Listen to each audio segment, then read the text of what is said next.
Psychedelics, literally translating to mind-manifesting substances. These include chemicals such as LSD, MDMA, and psilocybin, more commonly known as acid, ecstasy, and magic mushrooms. Now, most audiences have a spectrum of reaction when they hear about it, all the way from roaring cheers to absolute disgust. My goal is to bring this perspective together towards mutual curiosity. Now, humans have been consuming psychedelics for thousands of years, but the research into using them for treating mental illnesses only really began in the 50s and the 60s. However, despite promising results, the research was halted in the 70s due to socio-political reasons. Now, psychedelics, or specifically psychedelic-assisted psychotherapy, that is a series of talk therapy sessions with a trained professional, including only 1 or 2 psychedelic experiences.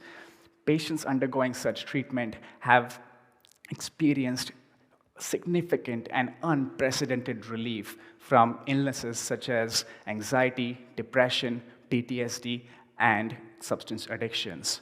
On top of it all, psychedelics themselves are not very toxic or not very addictive themselves. And think of the challenge we have today of the global mental health crisis. 1 in 8 people on our planet suffers from a mental health disorder. Psychedelics are more effective than conventional talk therapy, and they happen to be very effective, more effective than pharmaceuticals such as antidepressants. For me particularly, the most interesting part is the mechanism. Unlike other medication, they don't treat the symptom, but they go towards the root neurological cause of the diseases.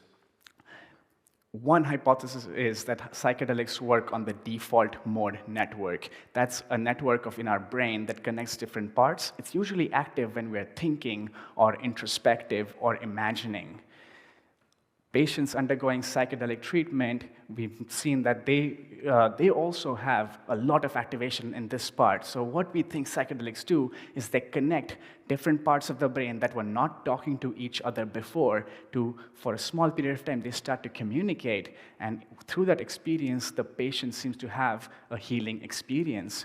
But all of that has also revealed how our brain is working and how the brain takes a lot of stimulus and creates the reality we experience. So through psychedelics, not only can we treat the global mental health crisis we're facing, but also finally reveal how our brain puts together everything to create the unique reality we all experience.